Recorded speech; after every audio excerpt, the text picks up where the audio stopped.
Hola, hola.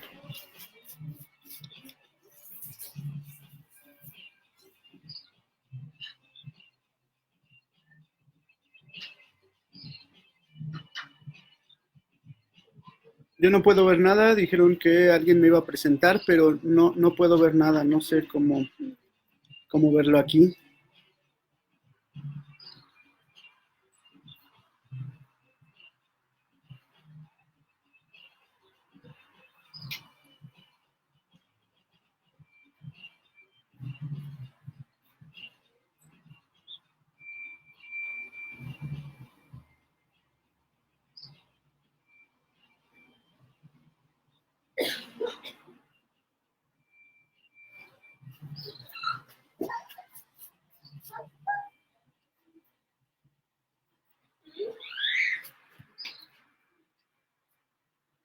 Le pregunto por el video a Ani, ¿me iba a hacer una presentación o comienzo yo?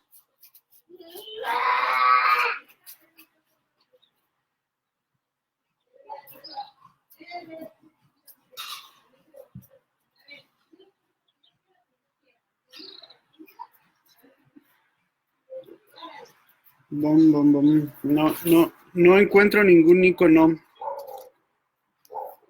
para invitar amigos. Solo hay un icono que dice invitar y ya le puse.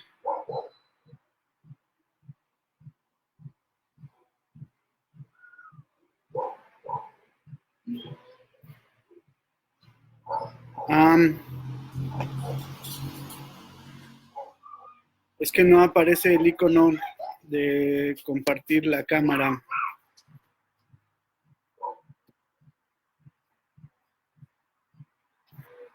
Sí, vi que en su imagen estaba un icono de compartir la cámara,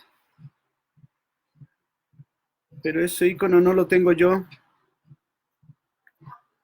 Voy a mandar una foto de mi pantalla para que vean cómo es mi pantalla.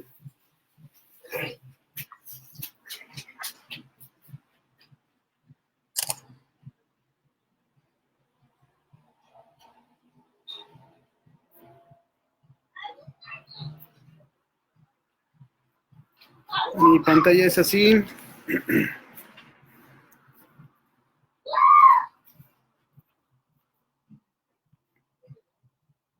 O si no, si puede iniciar, no sé, iniciar otro video de ella para presentación y que me invite a mí.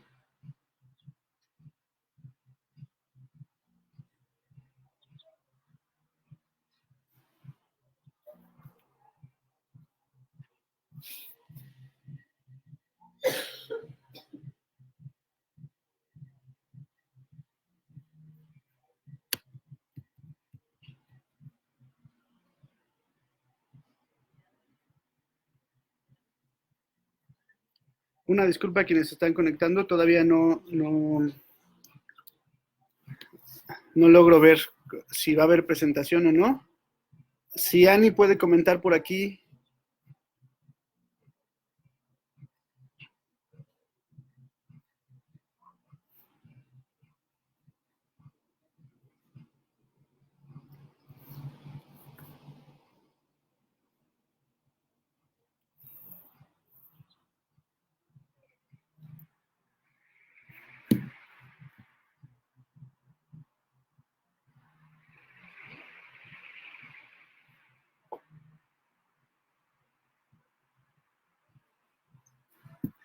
Bueno, espero unos 2 minutos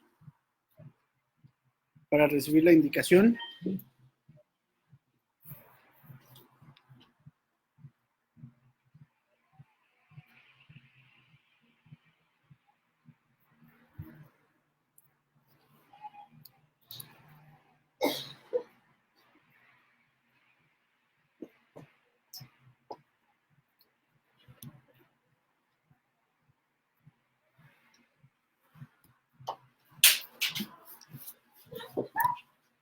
Bueno,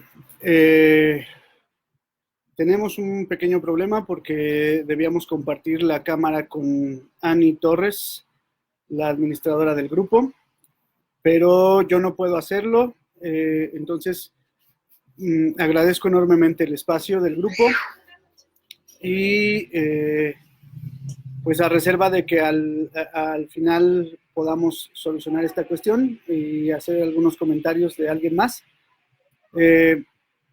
pues creo que empezaremos la charla del día de hoy.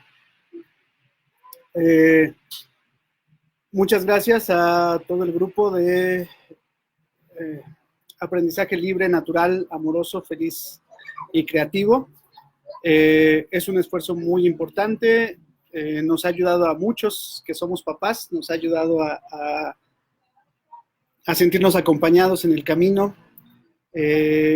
Al esfuerzo de Ani, le agradecemos mucho por mantener esta cuestión de las pláticas que pues, nos ayudan a compartir nuestras experiencias, nuestras visiones, nuestros análisis, pues, nuestro vivir en general, ¿no? Entonces, le agradezco mucho a Ani, también a todas las participantes del grupo, sus comentarios, sus aportaciones, casi siempre son importantes para los demás integrantes del grupo. Bueno, en esta ocasión me toca a mí hacer una charla un poco de un tema polémico y bueno, la comenzaremos abriendo polémica. Yo soy Alfredo Agudo, estudié historia, entonces mi labor era como de historiador, un poco investigar algunos sucesos del pasado, algunos sucesos que incluso se conectan con el presente, pero en 2014, junto con Itzel Farías, que anda por ahí por este grupo, nos convertimos en papás de Olin, y entonces mi labor como historiador pues lógicamente se vio beneficiada con una nueva visión, una visión muy importante, que es la visión de ser papá. Esto no es cualquier cosa, es una cosa realmente relevante que le cambia la visión a cualquier persona y por supuesto inunda todos los órdenes de su vida, ¿no? En mi caso, el de ser historiador, pues lógicamente se vio impactado por esto y uno empieza a buscar los orígenes de las cosas en esta relación que tiene uno con los hijos para tratar de ser amorosos, tratar de ser empáticos con ellos, tratar de satisfacer sus necesidades, tratar de tener una relación. Nos damos cuenta que hay problemas en el mundo que nos impiden y entonces, pues lógico, como historiador yo empiezo a rascar de dónde vienen esos problemas que nos impiden relacionarnos con nuestros hijos. Y bueno, a raíz del nacimiento de Olin, lo que hicimos fue comenzar a buscar con quién relacionarnos para llevar una crianza amorosa, una crianza que pudiera él darle herramientas para vivir mejor. Lógicamente, al inicio de nuestra paternidad no sabíamos nada de grupos que existieran, que se movieran, que compartieran la idea de criar mejor a los hijos, y comenzamos buscando en cualquier lugar. Un poco después de que nuestro hijo nació, hubo una tetada en la Ciudad de México defendiendo el derecho de las madres a amamantar en público. Y en esa tetada, pues conocimos a mucha gente muy interesante que nos abrió mucho el panorama sobre cómo dar amor a un hijo no tiene que ser una cosa vergonzosa. Y eso nos impulsó a seguir buscando con quién juntarnos. Ahí en esa tetada nos encontramos con algunos compañeros antiguos y también conocimos a mucha gente nueva. Después, algunos meses después, ocurrió la tragedia de los jóvenes de Ayotzinapa en el estado de Guerrero, y pues nosotros en nuestra conciencia de que la sociedad debe ser unida cuando pasa una tragedia, y más cuando la tragedia la ocasiona quien debería cuidarnos, pues quisimos ver cómo manifestarnos de alguna manera. Se comenzó a coordinar un chat, en un chat, familias con hijos que queríamos manifestarnos, y decidimos hacer un contingente en las manifestaciones por la aparición de los normalistas de Ayotzinapa, un contingente con bebés cargados, porteando por la paz se llamaba. Y bueno, ahí estuvimos participando, de ahí Itzel y yo nos enfocamos también en un grupo un poco más pequeño, pero más operativo, que se llamaba Criandanzas, que fue una experiencia muy hermosa para nosotros, y de ahí, como comentaba hace un momento, toda nuestra vida se transformó. Bueno, particularmente yo, Alfredo, encontré muchos problemas que nos pone la sociedad a los hombres para ser padres amorosos, para tener una paternidad amorosa. Y entonces comencé a pensar, ¿de dónde vienen estos problemas? Antes de ser papá, yo analizaba el capitalismo actual y por qué nos afecta tanto y de dónde viene. Después de ser papá, comencé a analizar otras cosas, como por ejemplo, por qué se nos imponen tantas trabas a los hombres para demostrar el amor y de dónde viene esto, ¿no? Entonces, empecé a tratar de concretar algún análisis, algún pequeño análisis sobre la cuestión. Y he llegado a algunas conclusiones que quiero compartir en esta charla. Las primeras conclusiones son que la época en que vivimos es particularmente agresiva contra todas las personas que intentan demostrar el amor. Es particularmente agresiva esta época. Y entonces, ¿por qué esta época es particularmente agresiva? Eso es una pregunta que tenemos que rastrearla, como de dónde vienen las cosas. Entonces, he comenzado a pensar que nuestra época, particularmente nuestra época, está marcada por varias crisis que se amontonan en este momento histórico que vivimos, pero que son un poco diferentes. Comienzo a explicar. Una crisis es una crisis lejana, antigua, la crisis del patriarcado. ¿Qué es el patriarcado? ¿Cuándo nace el patriarcado? Es una pregunta que nos deberíamos hacer todos los hombres y deberíamos tratar de responderla. Lo que yo voy a hacer ahora son respuestas hipotéticas que yo he estado tratando de conseguir en algún lugar, pero se ponen a la mesa de debate y ya veremos cómo es que van elaborándose mejores formulaciones. Bueno, ¿cuándo nace el patriarcado? El patriarcado, en realidad, todas las teorías importantes opinan que el patriarcado viene de un momento histórico que se llama la Revolución Neolítica. La Revolución Neolítica tiene muchas características para los seres humanos, hace muchas cosas en los seres humanos. La primera cosa que les hace, que es muy importante y por lo cual se conoce siempre a la Revolución Neolítica, es el paso de las sociedades de cazadores-recolectores al paso de las sociedades que producen su alimento. Regularmente esto nos lo han vendido como que es el paso de una sociedad incierta a una sociedad mejor. Esa es la interpretación que tienen todos, la mayoría de los historiadores, respecto al Neolítico.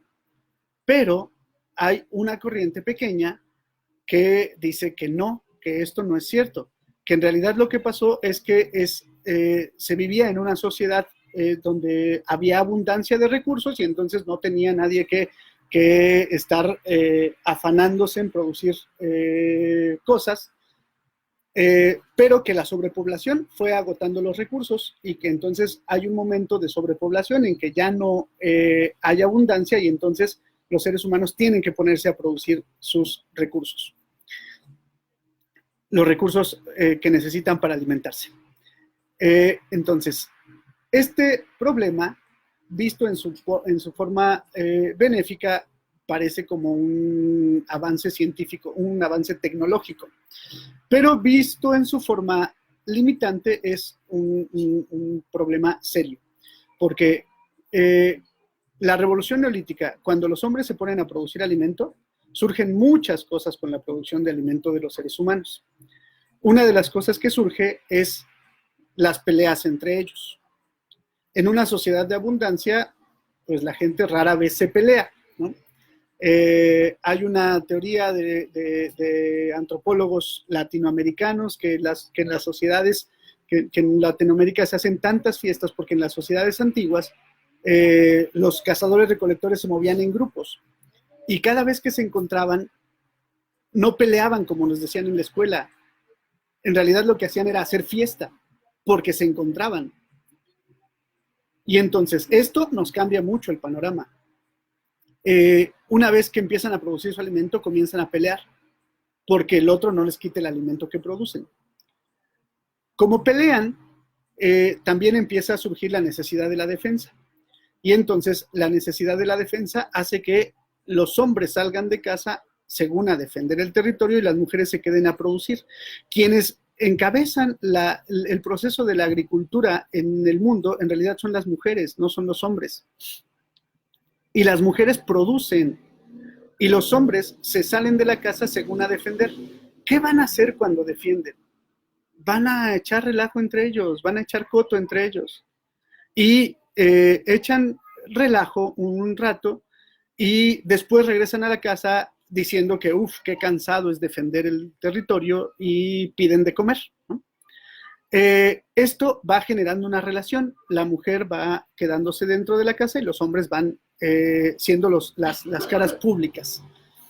Después de que los hombres van siendo las caras públicas, lo que sucede es que entre los hombres incluso se tienen que organizar para eso de defender el territorio. Y además, cuando hay sobreproducción, se tienen que organizar para distribuir la sobreproducción. Eso empieza a generar la necesidad de liderazgos. Y en un inicio los liderazgos eran aquellos que tenían capacidades para hacer cosas, ¿no? Por ejemplo, quien era bueno para hacer cuentas, pues se quedaba administrando algunos recursos. Quien era bueno para la guerra, pues lideraba algunos momentos, conflictos de guerra, y así por el estilo. Pero resulta que de repente la posición de jefe, pues le gusta a las personas. Y entonces la posición de jefe, el que de repente llega a ser jefe, que tiene una jerarquía importante en un grupo social, quiere ser jefe, pero también quiere que su hijito sea jefe. Y no importa que su hijito no tenga las habilidades que él quiere que su hijito sea jefe. Y entonces hace todo lo posible por nombrar a su hijito jefe. Y entonces, ¿qué aparece en esto de las jerarquías?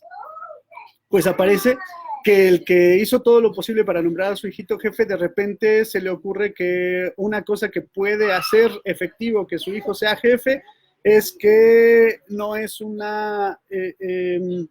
deseo de él, sino un mandato divino de alguien superior que todos los demás.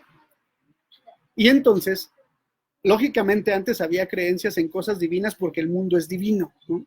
El mundo es extraordinariamente divino y hay creencias en cosas divinas, pero la jerarquía lo que hace es que ocupa estas creencias en lo divino para decir que hay una divinidad personificada y que esa divinidad personificada quiere que él y toda su familia y toda su descendencia sean jefes de ahora en adelante hasta la eternidad, ¿no?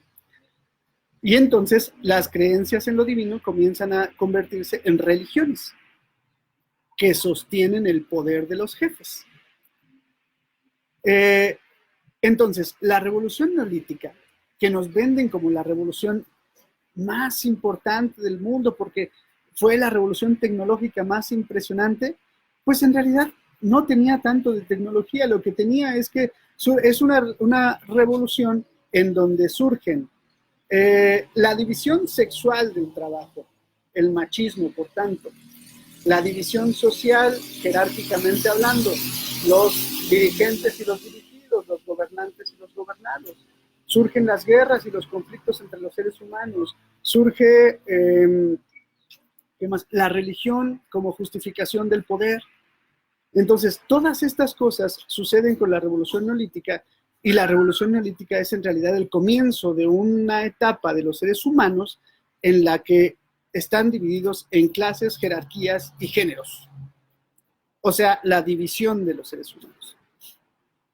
¿Cuándo sucede la revolución neolítica? La revolución neolítica sucede hace 10.000 años en China, hace 8.000 años en el Medio Oriente, aproximadamente al mismo tiempo en el norte de África, hace 5.000 años casi simultáneamente en América y Europa. Eso es la revolución neolítica, ¿no? Ahí surge. Entonces, los seres humanos tienen aproximadamente 10.000 años de vivir con estas separaciones jerárquicas y con estas separaciones de género, por género. Antes vivían todos y todos eran iguales y vivían en comunidades. ¿Cuánto tiempo vivieron los seres humanos en comunidades? Aproximadamente desde que se conocen los lenguajes, desde que se tiene idea que se manejan los lenguajes. Y Homo sapiens sapiens, este ser que somos, tiene todas las características que tenemos hasta hoy. De eso hace 100.000 años. Entonces, 90.000 años vivieron los seres humanos como comunidades. Y solo los últimos 10.000 años hemos vivido jerárquicamente con gobernantes y gobernados. Pero un elemento de los fundamentales de esta división de los seres humanos es el machismo. Si no desaparece el machismo, no van a desaparecer las jerarquías. Entonces, ese es un problema. Hoy padecemos una crisis del machismo. Vayamos por ahí, ¿no? Una segunda crisis que profundiza estas cuestiones es, bueno, un segundo proceso histórico que profundiza estas cuestiones es el capitalismo. El capitalismo es en realidad un sistema que está hecho para mantener y profundizar las jerarquías. Esas jerarquías que nacieron con la revolución neolítica, el capitalismo solo está hecho, no está hecho para otra cosa, está hecho solo para mantener y profundizar esas jerarquías, para que los gobernantes o la clase que tiene el control de la economía y la política se mantenga ahí. Durante todo el periodo histórico, durante toda la historia de los humanos en jerarquías, ha habido rebeliones de los que son desfavorecidos con los sistemas jerárquicos. Siempre ha habido rebeliones. Y las rebeliones se manifestaban como rebeliones de esclavos, como rebeliones de siervos, como rebeliones de todo tipo que ustedes se puedan imaginar. Siempre había rebeliones. El capitalismo surge como una forma de perpetuar las jerarquías y hacerle creer a todo el mundo que no tiene por qué rebelarse porque todos son libres. El trabajo de los hombres libres. Pero en realidad el capitalismo hace que la mayoría trabajen libremente porque todavía existe hasta hoy los esclavos, existen los siervos, existe todo tipo de cosas, pero la mayoría trabajen libremente, pero no obtengan como pago el valor de su trabajo. Y ese es un problema, porque quien tiene el valor de su trabajo es la misma clase, las mismas clases que han venido dominando desde hace miles de años, ¿no? La sociedad sigue dividida jerárquicamente. Bueno, esta es una segunda cuestión. Sucede que en nuestros días el capitalismo también está en crisis. El machismo está en crisis porque las mujeres están cuestionando severamente al machismo. Pero el capitalismo también está en crisis porque todos los pobres, los jodidos del mundo están cuestionando severamente el capitalismo. Entonces, esta es otra cosa. Al capitalismo lo empezaron a cuestionar desde el siglo XIX, ¿no? Desde el siglo XIX en Europa. Hubo rebeliones al por mayor en Europa para cuestionar el capitalismo, desde 1813, pasando por la gran etapa de rebeliones de 1848, por la gran etapa de rebeliones de 1870 y 73, hasta llegar a pues, las revoluciones del siglo XX, ¿no? Que comienzan con la Revolución Mexicana, que es un tipo de revolución social, la Revolución Rusa, las revoluciones china, vietnamita, todas las revoluciones que se puedan imaginar, ¿no? Entonces el capitalismo está permanentemente cuestionado. Estuvo muy cuestionado, por ejemplo, en los años 60. En los años 60 el capitalismo fue muy cuestionado y parecía que se iba a acabar el capitalismo. Pero a partir de los 70, los grupos dominantes en el capitalismo crean una nueva estrategia, que es esa estrategia que hoy conocemos como neoliberalismo, una estrategia que ni es nueva, ni es liberalismo, ni es nuevo, ni es liberalismo. Entonces ese nombre de neoliberalismo no le queda para nada. Esa estrategia es una estrategia donde todavía aprieta más las tuercas de la dominación y entonces comienza a atacar las formas de organización y de resistencia de las sociedades, por ejemplo, los sindicatos, las comunidades indígenas, las comunidades agrarias, todo lo que ustedes se puedan imaginar, comienzan a atacarlo fuertemente. Para los años 70, por ejemplo, ya había varios lugares donde se disputaba el poder político con grupos que no eran propios, no eran los grupos propios de las clases dominantes. Y entonces hubo una ofensiva terrible. Los años 70, no sé si alguno de ustedes recuerda, pero los años 70 se fueron marcados por la violencia de los estados en contra de las poblaciones. Y de ahí instauraron esto que conocemos como neoliberalismo. ¿Qué tiene que ver esto con lo que nos pasa hoy?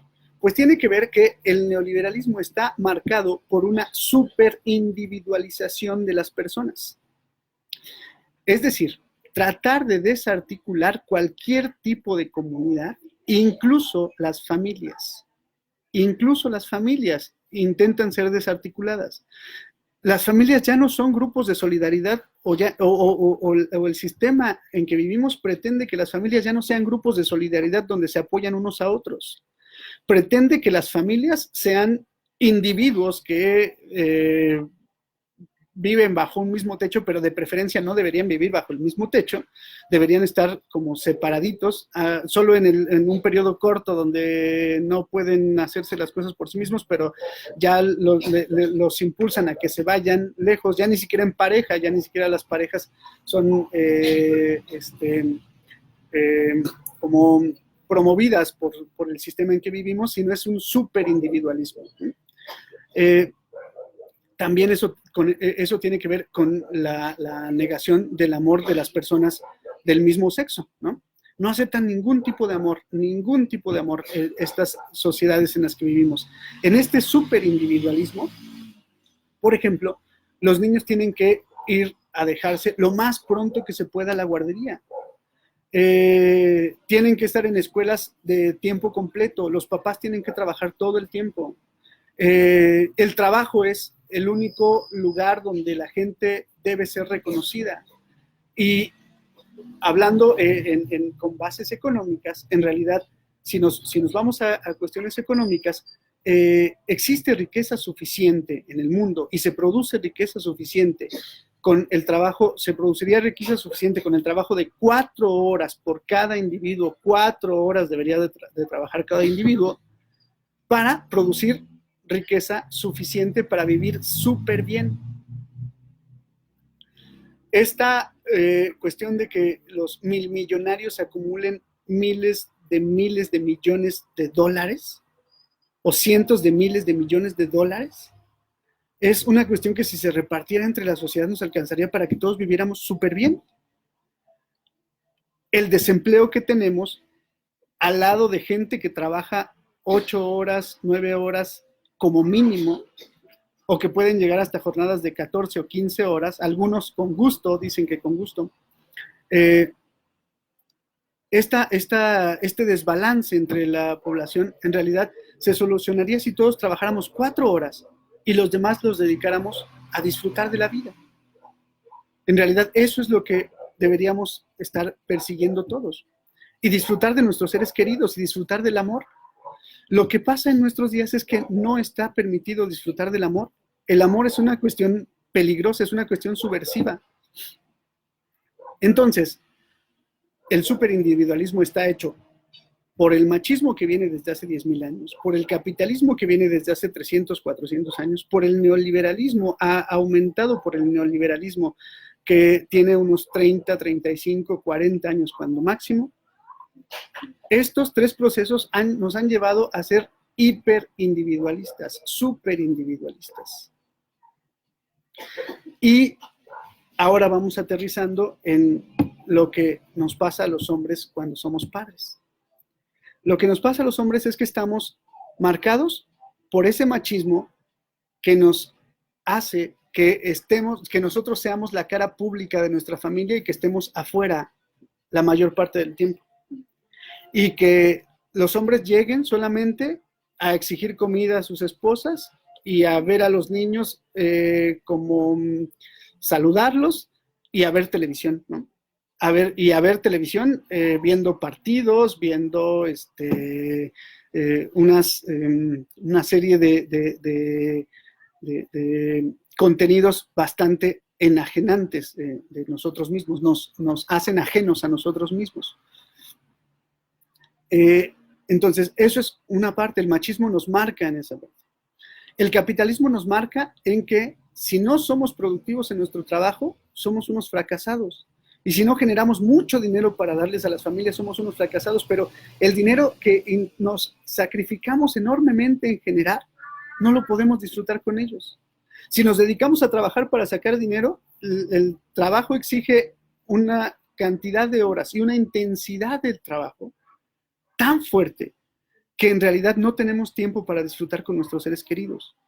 Entonces, el trabajar tan arduamente para los seres queridos se convierte en un obstáculo para relacionarnos con nuestros seres queridos. Es un problema realmente grave. Y el neoliberalismo nos empuja a que seamos tan egoístas que no nos podamos preocupar por alguien más.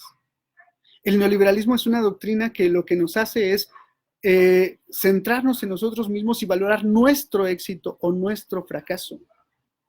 Incluso si el éxito de una persona tiene que pasar por encima de su pareja, o como quien dice, pararse encima de los hombres de su pareja para sobresalir, lo hacen las personas. A eso nos ha llevado los últimos 40 años de sociedades en donde se desarticularon todas las formas de comunidad. Entonces, esto que vivimos ahora son en realidad problemas fuertes para los hombres cuando somos parejas y cuando somos papás. Y yo lo reflexiono ahora desde el ser pareja y desde el ser papá. Antes en realidad no lo había reflexionado. Yo nunca había reflexionado sobre estas cosas. Nunca había reflexionado y cómo emocionalmente nos afectan el capitalismo. A mí siempre me había interesado cómo nos afecta económicamente el capitalismo, ¿no? Pues sí, económicamente nos afecta y todo el mundo lo sabe y todo el mundo ya hay una cantidad de teorías enormes sobre cómo nos afecta el capitalismo económicamente. Lo que hay que explorar también es cómo nos afecta emocionalmente, cómo nos afecta en nuestras capacidades de sentir eso que nos debería caracterizar como seres humanos, que es el amor. Nos debería caracterizar el amor como seres humanos, la posibilidad de amar conscientemente a las personas. Y no, eso se está eliminando poco a poco. Entonces, bueno, para ya dejar la parte catastrófica de la plática y pasar a una parte propositiva, ¿qué podemos hacer los hombres frente a esto? Pues, en realidad, lo que urge en los seres humanos, y particularmente en los hombres, es en realidad relacionarse amorosamente con los otros seres. Deberíamos relacionarnos amorosamente con todos nuestros semejantes, absolutamente con todos. Pero eso es bien difícil, es bastante difícil, ¿no? Entonces, comencemos a relacionarnos con los que realmente, incluso es facilísimo relacionarnos amorosamente, pero también nos ponen obstáculos para ello. Por ejemplo, nuestros hijos y nuestras parejas. Los hombres, con respecto a nuestras parejas, creo que tenemos una deuda muy importante, muy importante, que es que como históricamente las mujeres no se han desarrollado en otros planos, en planos profesionales, en planos, no sé, públicos, deberíamos ser un medio para, bueno, no un medio, un apoyo en donde ellas pudieran, alguien en quien ellas pudieran apoyarse para desarrollarse en esos ámbitos. Eso creo yo que combatiría un poco el machismo. Y con nuestros hijos deberíamos relacionarnos amorosamente. ¿Y qué es relacionarse amorosamente? Ver sus necesidades de todo el tiempo. Ver qué necesitan nuestros hijos y tratar de atender las necesidades de nuestros hijos. Lógicamente con nuestras parejas también, ¿no? Qué necesitan nuestras parejas y tratar de atender las necesidades de nuestras parejas. Y eso creo que nos podría poner en una nueva órbita. Yo lo que creo que puede funcionar es que comencemos rearticulando nuestro núcleo principal, el núcleo básico en el que nos movemos todos, el núcleo básico de amor, ¿no? Este núcleo es nuestra familia, pero a partir de ese núcleo deberíamos comenzar a reconstruir las comunidades que nos han sido arrebatadas. Las comunidades, por ejemplo, en juntarnos con otras familias y tratar de que nuestros hijos convivan amorosamente, convivan solidariamente, ¿no? Si los padres somos solidarios, los hijos van a aprender a ser solidarios. Si los padres nos relacionamos con otras personas desde el egoísmo, los hijos van a aprender a ser egoístas.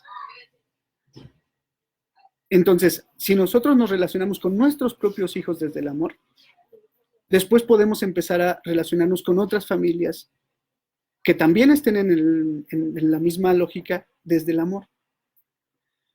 En términos ideales deberíamos relacionarnos con todos, pero en realidad eso es prácticamente imposible que suceda en estas generaciones en las que vivimos. Entonces, creo que debemos ir avanzando poco a poco. Entonces, con familias afines. Y de ahí también promover las relaciones amorosas con todas las personas y hacer como pláticas, compartir, crear formas. Por ejemplo, los grupos de desescolarización de niños, chavos desescolarizados, nos han dado muy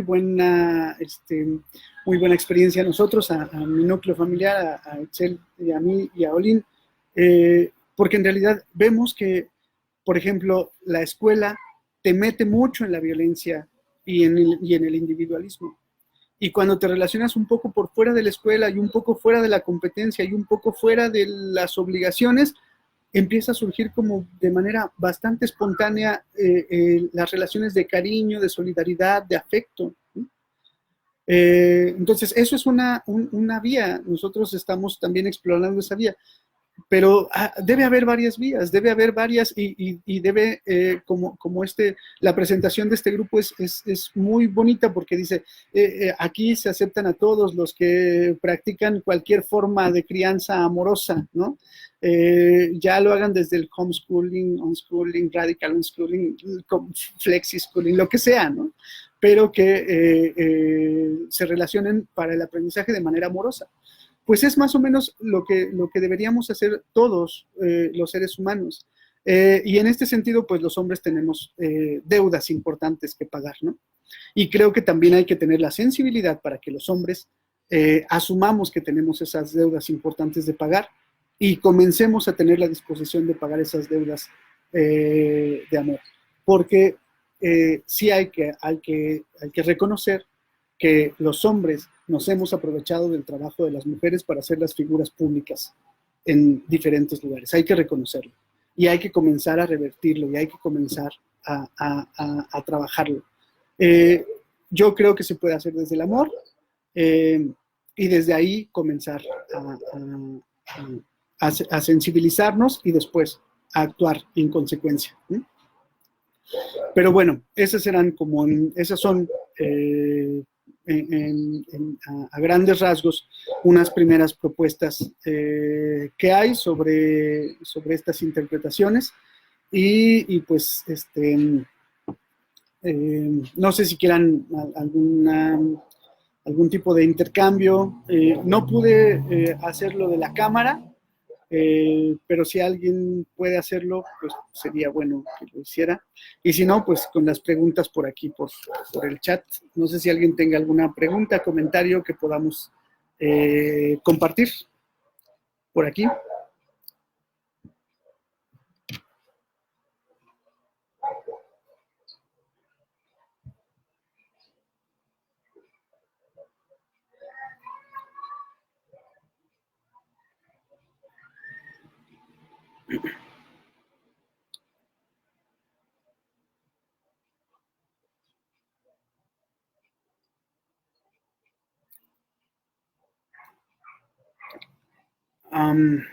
Creo que el video va muy desfasado, entonces voy a tratar de que me pasen las preguntas por otro lado.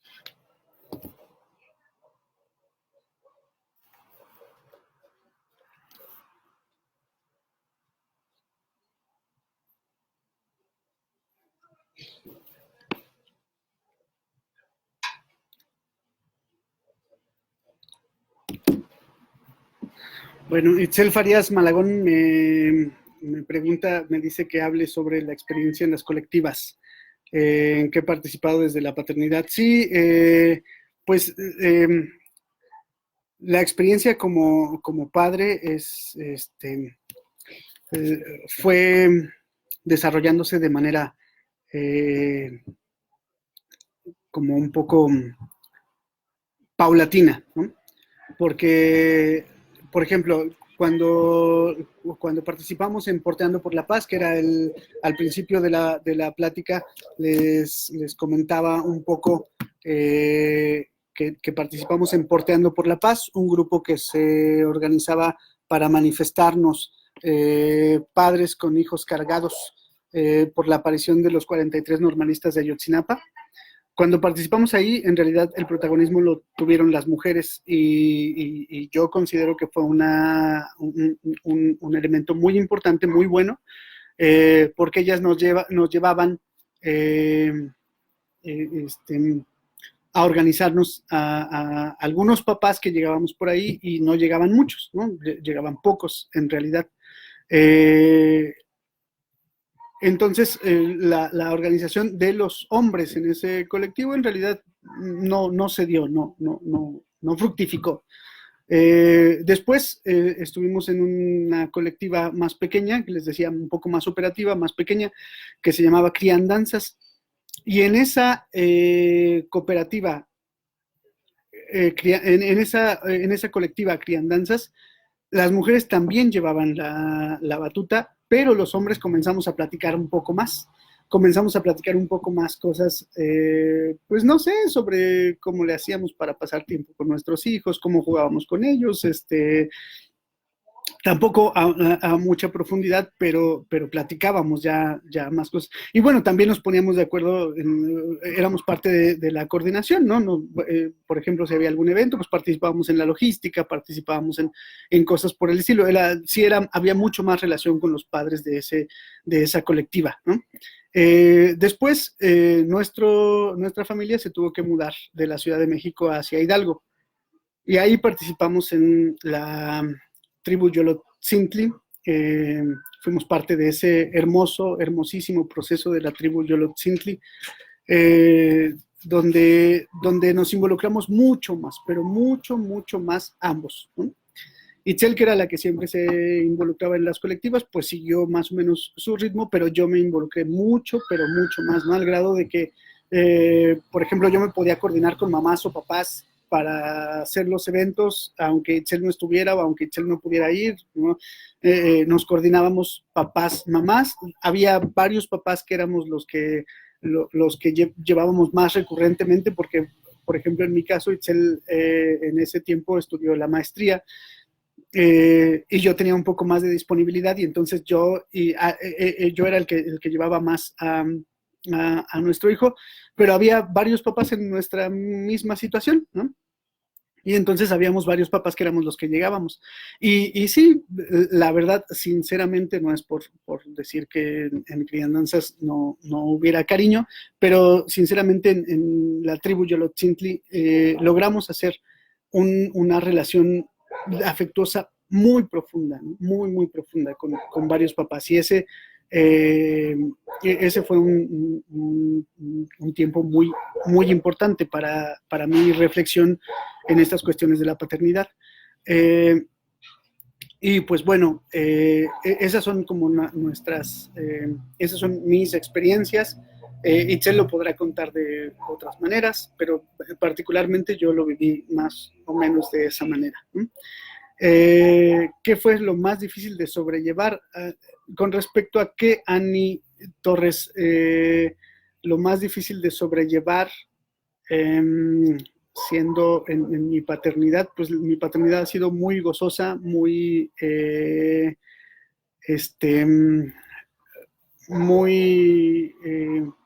disfrutable, ¿no? Entonces, pues en realidad no he tenido que pasar por cuestiones muy difíciles, ¿no? Ha sido muy satisfactorio en todos los sentidos, en todos los sentidos de mi vida. Cristina Sánchez, ¿cómo ve al resto de los hombres de su generación y más jóvenes para aceptar la crianza amorosa y respetuosa en un contexto más amplio, no solo en su núcleo? La verdad es que es difícil, con los hombres es bastante difícil. Yo creo que hay una reacción, porque si bien el patriarcado está en crisis porque las mujeres están desarrollando formas mucho más innovadoras de ver el mundo y el patriarcado está entrando en crisis, muchos de los hombres, la mayoría de los hombres de mi generación y más jóvenes, se están enfocando mucho en la defensa de sus privilegios, ¿no? Eh, sí hay privilegios para los machos, sí me incluyo, hay un montón de privilegios para los machos, y aunque uno quiera deshacerse de sus privilegios en casa, por ejemplo, sale uno y las personas en todos lados empiezan a darle privilegios a los machos, ¿no? Sobre sus parejas. Nada más ir a un lugar y que le digan a tu pareja, oye, sírvele a tu esposo. O sea, es realmente, la sociedad está realmente en defensa del machismo, ¿no? Entonces sí se tiene que ser como pues autocrítico para estar eh, valorando la posición de privilegio que tiene uno y tratar de eliminarla. Y no se elimina, ¿no? No se elimina fácilmente, es bien fuerte esta cuestión. Entonces, la mayoría de la gente de mi generación, de los hombres de mi generación, realmente están en defensa del privilegio. Incluso hasta muchos de los que se dicen de izquierda están en defensa del privilegio, del privilegio macho. Entonces, sí es un terreno difícil, eh, pues no sé cómo hacerlo.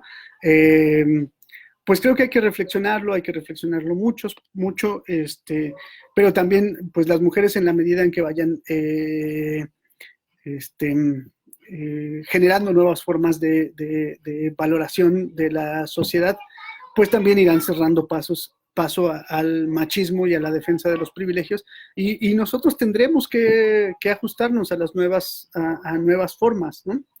Sí, es bastante difícil, pero bueno, creo que es un trabajo de todos.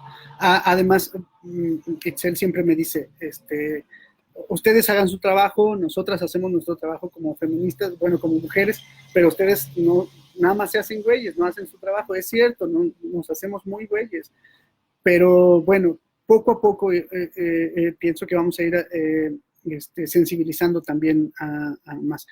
Por ejemplo, de la tribu Yolotzintli, yo me atrevo a decir que varios de los compañeros de ahí están en un proceso de sensibilización muy importante. Y que lo podemos hacer en colectivo. Y además, bueno, no creo que nosotros seamos una excepción, ¿no? Creo que hay muchos, en muchos lugares, que esto es también un fenómeno que se está dando más o menos igual que el feminismo, un proceso de reflexión que brota en muchos lugares. Entonces, creo que ahí vamos, ¿no? Y que no desesperemos, que lo podremos hacer entre muchos. ¿Cómo se organizan los hombres para reflexionar en torno a todo lo que nos compartes, sin que seamos nosotras las que impulsemos esos espacios? Pues sí, les decía en la pregunta anterior que eso lo pregunta Gaby Salsaber, de una muy querida compañera, además comadre. Eh, este, pues sí lo decía en la respuesta anterior. Eh, es pues bastante difícil relacionarse con hombres. Incluso yo personalmente, eh, hasta hace muy poco tiempo, relacionarme con hombres no me gustaba, en lo más mínimo, ¿no? Eh, yo decía, a la mayoría de los de mi generación los veo pues bastante reaccionarios, ¿no? Y entonces no me gustaba, ¿no? Hasta hace bastante poco tiempo he empezado a relacionarme como afectuosamente con algunos hombres, y creo que pues podemos ir avanzando, ¿no? Podemos ir avanzando, pero todavía no hay estructuras en las que digamos, nosotros nos organizamos de tal manera o de tal o cual manera. Pues no existen, y creo que tenemos que ir creándolas. Y bueno, pues hay si alguien de las que están escuchando y de los esposos que están escuchando, que también ya vi que Leani también está escuchando por ahí, quieren ir reflexionando, pues vamos reflexionando, vamos viendo cómo coordinamos para reflexionar cosas. Eh, Ani dice, lo más difícil de sobrellevar en sociedad, en esta sociedad. Pues también he sido muy afortunado porque pues en realidad no, no tengo muchas presiones. Creo que tengo una condición bastante buena, porque no tengo muchas presiones familiares en cuestiones, porque muchas veces a los machos quienes les presionan para seguir defendiendo sus privilegios de machos son las mismas eh, familias, ¿no? Por ejemplo, las mamás, ¿no? Que quieren que a sus hijos les laven y les planchen y les hagan todas las cosas y se enojan si la nuera no lo hace, ¿no? Yo no tengo muchas presiones, tengo en realidad casi nulas presiones. Bueno, corté algunos lazos familiares desde antes, entonces ya no tengo muchas presiones en ese sentido. Y los lazos que mantengo pues son lazos pues bastante un poco afines, ¿no? Entonces no tengo muchas presiones en la calle. A quien más van dirigidas las presiones es a mi pareja, bueno, a mi compañera Itzel, que sí recibe presiones, ¿no? Tratando de llevarla hacia el sometimiento machista, ¿no? Creo que ella recibe más presiones, creo que los machos, incluso hasta en eso tenemos privilegio, es una chingadera, ¿no? Hasta en eso tenemos privilegio de que cuando hacemos algo así, pues no recibimos tantas presiones, sino que las recibe la pareja, ¿no? También eso es otra cosa que pues tenemos que reflexionar, ¿no? En esta cuestión de nuestro privilegio. Eh, bueno, dice Itzel que sí hay estructuras de hombres que se están organizando, pero perpetuando los privilegios por un lado, tienen un discurso súper bueno, pero su acción es otra. Hay mucha chamba que hacer. Sí hay. También, este, eh, pues sí, conozco a algunos grupos de hombres que se relacionan, incluso algunos con la idea de pensar las paternidades, pero en realidad la defensa de los privilegios es encabronada, ¿no? Eh, entonces, sí hay mucha chamba que hacer. Pues bueno, plantearemos algunas maneras, ¿no? Incluso con los hombres que les comentaba hace rato que, este, que veo como más sensibles, sí quiero comenzar a hacer cosas como para abordar y difundir eh, algunas formas de cuestionamiento de los privilegios machistas, ¿no? Sí lo quiero hacer. Eh, bueno, Gaby, creo que es una felicitación o algo así.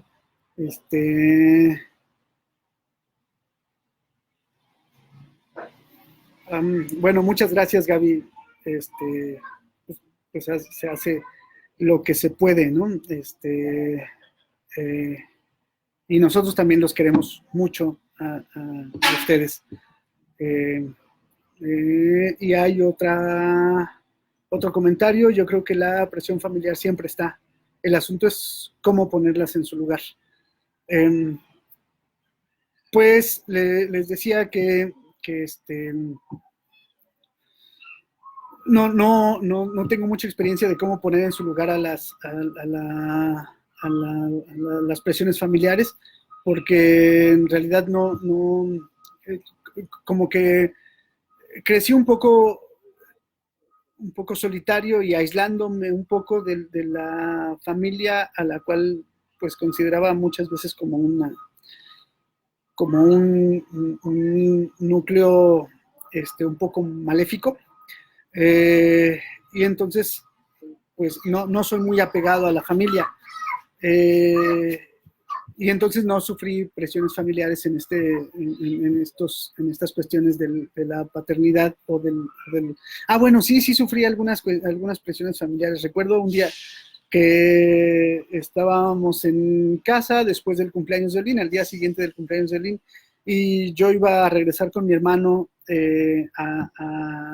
a la Ciudad de México. Estábamos en Pachuca, iba a regresar con mi hermano a la Ciudad de México, pero tenía que lavar unos pañales.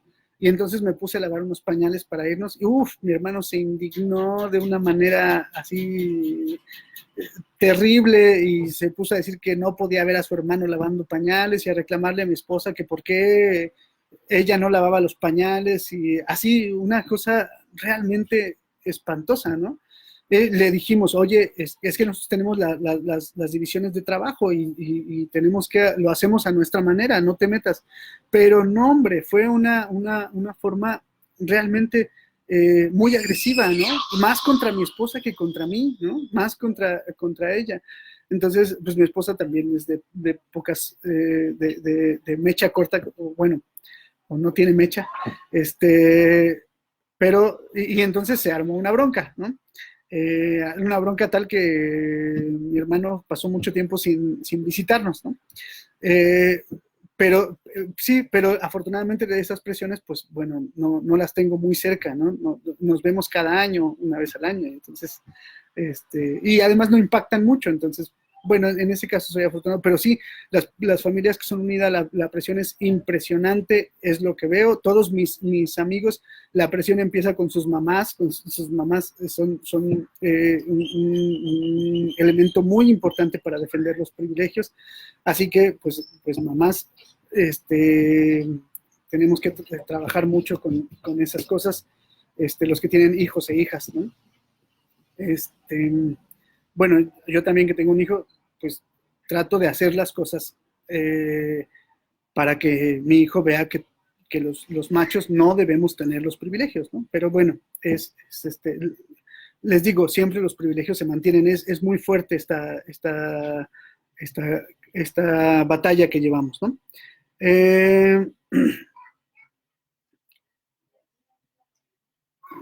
sí, sí, Ani Torres comenta que qué bueno que tengo la fortuna de no ser presionado ni por la sociedad ni por la familia, ya que en la mayoría de los casos no es así y se presiona a ambos, al hombre y a la mujer. Me encanta lo que estás haciendo. Felicidades a ti, Itzel. Bueno, pues en realidad mi concientización se debe mucho a Itzel, a quien le agradezco mucho, mucho, mucho. Y pues, bueno, creo que no sé si hay alguna otra cuestión o vamos cerrando la conversación porque también bueno, les comenté, no sé si en el video anterior o en esta sesión que estoy en un café porque nuestro internet de casa estaba fallando y ya están cerrando el café donde estoy. Entonces, pues no sé si vamos cerrando, si hay alguna otra forma de que haga Ani un comentario final. Y si quiere y yo lo leo, si quieres Ani hacer un comentario final y yo lo leo, y agradezco mucho al grupo de aprendizaje libre, natural, amoroso, feliz y creativo por todo el esfuerzo que hace. Es en realidad un grupo que nos ayuda mucho a todos. Yo he visto muchas cosas aquí que contribuyen a nuestra labor cotidiana y que celebro que existan estos grupos. Agradezco a Ani su trabajo. Y no sé si quiera hacer un comentario final y yo lo leo o lo leemos todos. Bueno, dicen muchas gracias, gracias. Y mi amada esposa dice gracias por compartir. Gracias a todos ustedes. Entonces, voy cerrando la sesión. Un abrazo a todas y todos. Y los hombres que deseen coordinar cosas para analizar, para compartir, pues yo estoy a disposición.